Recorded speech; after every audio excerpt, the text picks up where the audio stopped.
Así es, seguimos aquí en el Corona Capital 2022 y antes de que toque tenemos a la legendaria Kim Gordon aquí.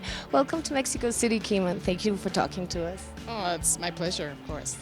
I actually can't believe I have you here with me because you've been an inspiration for so long, not only for me, but lots of people. And you finally put out an album by yourself, like No Home Record was amazing, so congratulations. Thank you. I mean, how did it feel to actually put out an album by yourself? I didn't really know what to expect. I kind of, I worked with this producer who he kept nagging me to do it.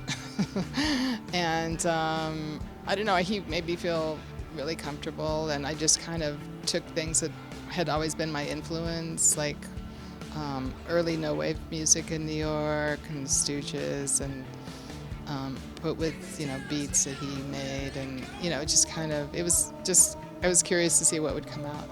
I kind of want to thank that producer for insisting. Justin Raisin, actually. Justin, thank you. Yeah, but I mean, it feels like having a conversation with you. Even I never talked to you before. I feel I already did because the lyrics in Murder Out are so intimate and so cool. Did you plan it that way? Well, that was a funny song because we actually did it maybe a year or more before we did the rest of the record. I had gone to a studio to do vocals on a record he was working on for someone else. He kept sending me music, and I said, no. And finally, there was something I felt like I could do vocals on, and so he took kind of leftover bits and made this trashy drum track, and I kind of liked it, so I went back and I did more. And I don't know, it was just kind of, inspired by LA and car culture, and sort of, basically mixing it with personal stuff. Well, it all worked. And now you're here about to play one of the biggest festivals in Mexico, and you're one of the female headliners, which I think is really great. So you've been doing music so much and so long. Do you actually feel we have made some progress with the girl power in music, or it's all just fake?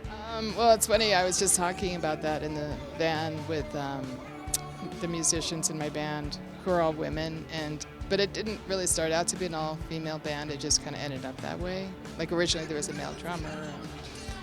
I don't know, and like the bass player Camilla, she was saying how, she plays with a lot of different people, and she was saying how sometimes someone will request a female bass player, and it makes her not want to do that gig because... Like, you only want me because I'm female? Yeah, to make it more interesting, or to be the feminine one in the band, or, something she's not anyway. Like she's just herself.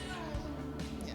Well, people are going to look at the band, they're going to see all girls, and they're going to say that's on purpose. So it's actually quite nice that it isn't. I mean, you're really used to playing big festivals, I know, and big gigs, but tonight is special. And I just want to know, how did you translate your music to make it live and to make it work for a festival setting? Well, I don't know, we just, we've been playing since last March, I guess, and so yeah, some things are more stretched out, and you kind of have to forget, in a way, what the record sounds like, even though there are some backing tracks and sounds from the record that we're not able to recreate.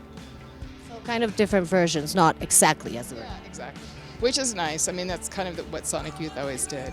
Obviously, inspiration is a big thing, but I know you started in art school, which you didn't know you were going to be a musician. And do you think you were destined? Like, even though you didn't want to do that, you were born to do that? Well, I do visual art also, and I do first think of myself as an artist who plays music, or like an artist who writes. So I still don't totally think of myself as a musician. Well, the visual part of the show will play any part. Do you have visuals for this? Yeah, the film is done by this artist, filmmaker friend of mine. We actually show in the same gallery. She did a lot of the videos. Her name is Loretta Fahrenholz. And yeah, she had different friends of hers in different cities shoot car imagery, like traveling.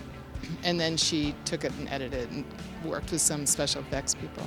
Anything you want to say to the people that are coming to see you, just very conscious of this post-cathartic Kim?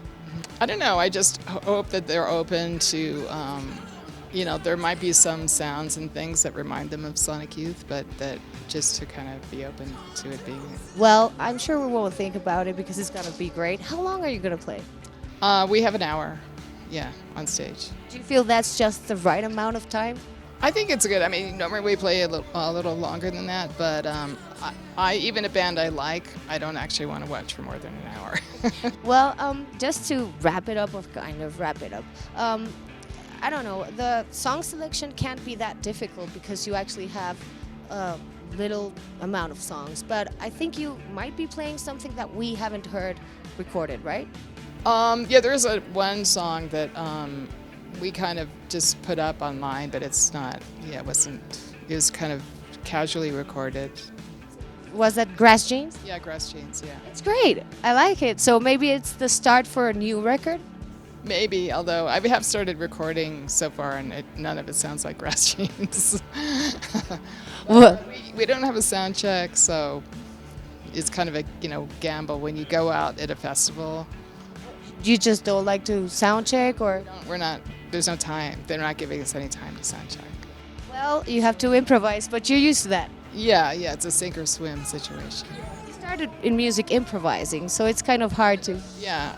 I do still have a project called Body/Head with Bill Nace, another guitarist, and I still love playing with Bill. We recorded an EP that's coming out, I think, in the spring. Big news. So a new EP. Yeah, it's on a small label, but. I mean, you put out an experimental-ish kind of record also with Lauren Connors. That's really nice as well. Yeah. None of that today. Sorry? I'm surprised you know that. Well, I know a lot of things about you. Now I know more.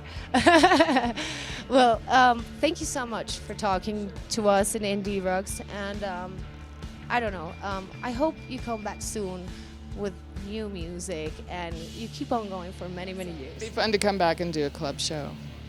Do you see yourself, I don't know, in 10 more years still making music? I don't know. We'll see. Let's hope so. Pues gente, ahí estuvo Kim Gordon y pues esto fue para Indie Rocks y tocando hoy en el Corona Capital 2022. Thank you, Kim.